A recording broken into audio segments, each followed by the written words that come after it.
Voici le jour que l'Éternel a fait, qu'il soit pour nous un sujet d'allégresse et de joie. Éternel, accorde donc le salut. Éternel, donne le succès. Béni soit celui qui vient au nom de l'Éternel. C'est avec ces versets dans le psaume 118 que je voudrais vous accueillir ce matin. Je me réjouis vraiment d'être là et j'espère que vous aussi vous êtes dans la joie.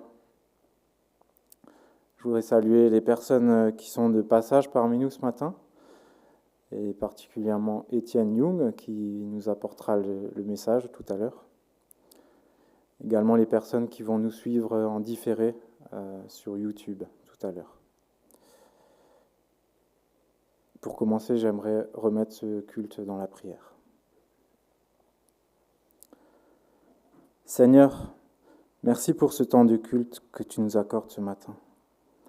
Merci parce qu'on a ce privilège de pouvoir nous réunir en toute liberté et que l'on peut venir à toi tel que nous sommes.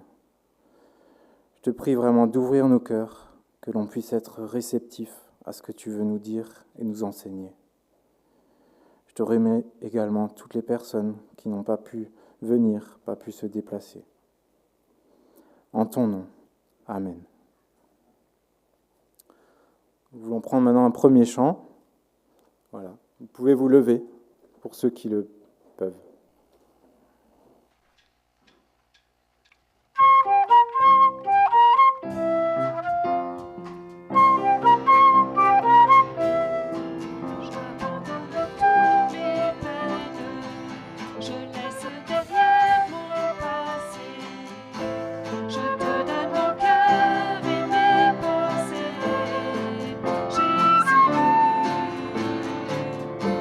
Mes bras sont tendus vers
vous asseoir.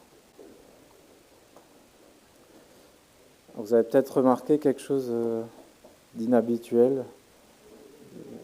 Ouais. Alors, je m'excuse par avance pour ceux que ça peut choquer. Alors, c'est pas n'importe quel type de vélo. Je ne sais pas si certains reconnaissent peut-être. Un vélo de route, ouais. Tour de France, ouais, c'est l'actualité, il fait beau. On va parler de vélo. Et on va parler d'une discipline en particulier. Alors, il y a un indice sur le vélo qui pourrait le contre-la-montre. Ouais, c'est ça. On voit le spécialiste. À l'avant du guidon, il y a des prolongateurs qui permettent d'avoir une position aérodynamique. Alors, pour ceux qui ne savent pas, moi je faisais beaucoup de vélo dans mon enfance, mon adolescence. Et donc l'une de mes disciplines favorites, c'était le contre-la-montre. Alors le contre-la-montre, c'est quoi? C'est une épreuve donc, individuelle, ça peut se faire en équipe aussi, pour laquelle il fallait faire un parcours le plus rapidement possible. Pour réussir cette épreuve, rien n'était laissé au hasard. Chaque gramme sur le vélo était compté. Quant au parcours, il était repéré et très souvent appris par cœur aussi, pour anticiper les difficultés, également les endroits où on pouvait souffler un peu plus. Donc c'est une épreuve très intense qui demande de la concentration, de la combativité, du dépassement de soi, d'entraînement aussi, et plein d'autres choses. Alors, on ne va pas parler que vélo, je vous rassure. Donc, je vous parle de contre-la-montre parce que dans ma vie, tous les jours, j'agis un peu comme dans un contre-la-montre. Du matin au soir, j'enchaîne les tâches au travail, à la maison, ma famille, et tout est presque minuté. Et très souvent, le temps me manque et je n'arrive pas à atteindre tous mes objectifs. Alors, pendant le contre-la-montre, en vélo, il peut y avoir des imprévus, du vent, de la pluie, et on n'est pas toujours prêt à les affronter, à les accepter aussi. Un jour, justement, lors d'un contre-la-montre, je suis dans une ligne droite et je devais tourner à gauche. Donc il y avait une intersection. Et en temps normal, sur chaque course, il y a un signaleur qui va arrêter les voitures pour qu'on puisse couper la route et prendre la route à contresens en fait. Alors ce jour-là, il y avait bien un signaleur, mais il a décidé que je ne pouvais pas couper la route. Donc il m'a fait signe, il faut faire le tour. Donc je contourne le terre-plein. Donc forcément, j'étais pas content. Et bon, j'ai contourné le terre-plein et j'ai pris une seconde pour me retourner et pour râler, quoi. Voilà. C'était une seconde de trop. Parce que cette seconde d'inattention était fatale. Et j'ai dévié, j'ai percuté un trottoir. Alors, je vous rassure, la chute n'était pas trop grave, mis à part que j'ai perdu beaucoup de temps. Et voilà. Alors oui, parfois on chute et on repart, mais parfois on ne repart pas. Dans la vie aussi, il peut y avoir des imprévus. Et alors qu'on a la tête dans le guidon, c'est cette expression que vous connaissez tous, qui porte bien son nom, notre course est interrompue ou s'arrête.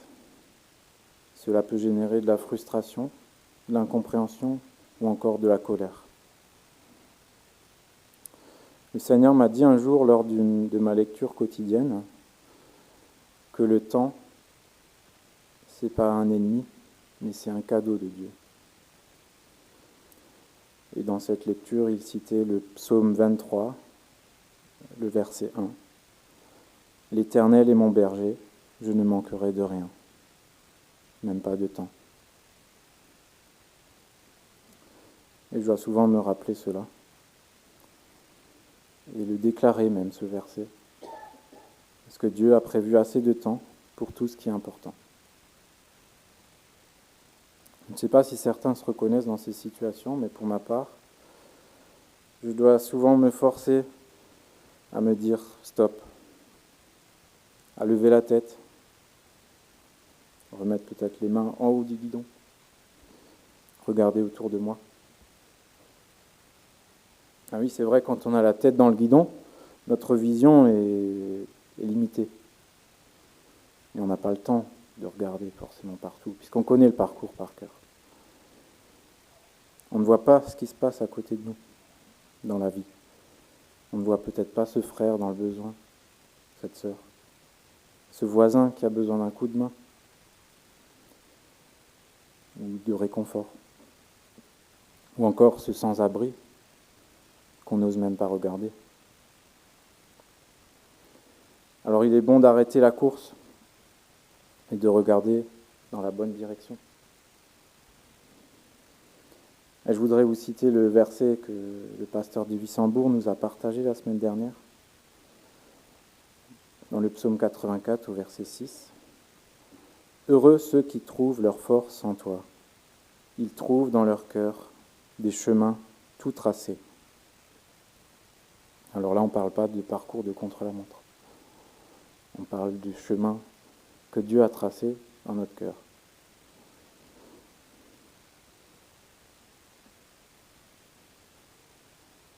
Et pour finir, je voudrais dire que le grand vainqueur de notre course, c'est toujours le Seigneur. Et ce n'est pas la même course que la nôtre, forcément. Et sans lui, nous n'y arriverons pas. Comme le dit bien le verset dans Deutéronome, verset 7. Deutéronome 28, verset 7, pardon. « L'Éternel te donnera la victoire sur les ennemis qui se dressent devant toi. » Voilà. Nous allons maintenant passer un moment dans la louange. Et aujourd'hui, c'est le 14 juillet, c'est la fête nationale. Alors non, je vous rassure, on ne va pas chanter la Marseillaise. Presque quand même. On va prendre un chant que j'ai appris à connaître il y a 12 ans, lors de mon premier voyage en Roumanie, qu'on chantait tous les jours, qui est la Marseillaise de Henri. Voilà. On va commencer par ce chant et puis on va en prendre 3 autres. Vous pouvez vous lever.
Jésus, ta présence, c'est la vie et la paix dans la souffrance et la vie à jamais.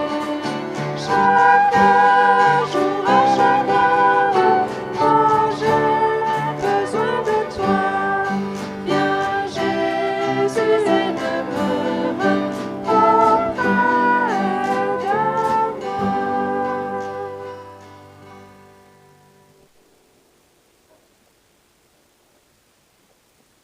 Chantez en l'honneur de l'Éternel un cantique nouveau. Chantez en l'honneur de l'Éternel, habitants de toute la terre. Chantez en l'honneur de l'Éternel, bénissez son nom, annoncez de jour en jour son salut. Racontez sa gloire parmi les nations, ses merveilles parmi tous les peuples. Oui, l'Éternel est grand et digne de recevoir toute louange. Il est redoutable, plus que tous les dieux. En effet, tous les dieux des peuples ne sont que des faux dieux, alors que l'Éternel a fait le ciel. La splendeur et la magnificence sont devant lui, la force et la gloire remplissent son sanctuaire. Famille des peuples, rendez à l'Éternel gloire et honneur, rendez à l'Éternel la gloire due à son nom, apportez-lui des offrandes et entrez dans ses parvis. Prosternez-vous devant l'Éternel avec des ornements sacrés, tremblez devant lui, habitants de toute la terre. Dites parmi les nations, l'Éternel règne. Aussi, le monde est ferme, il n'est pas ébranlé. L'Éternel juge les peuples avec droiture. Que le ciel se réjouisse, que la terre soit dans l'allégresse, que la mer retentisse avec tout ce qu'elle contient, que la campagne et tout ce qui s'y trouve soient en fête, que tous les arbres des forêts poussent des cris de joie devant l'Éternel, car il vient. Oui, il vient pour juger la terre. Il jugera le monde avec justice et les peuples suivant sa fidélité.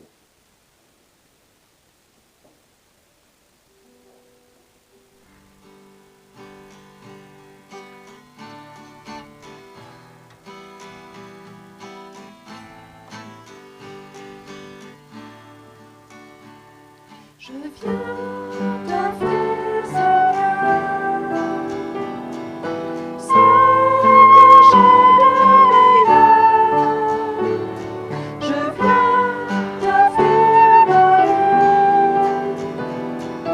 Oui, à toi Jésus-Christ. Et même si je suis fragile, et même si c'est difficile,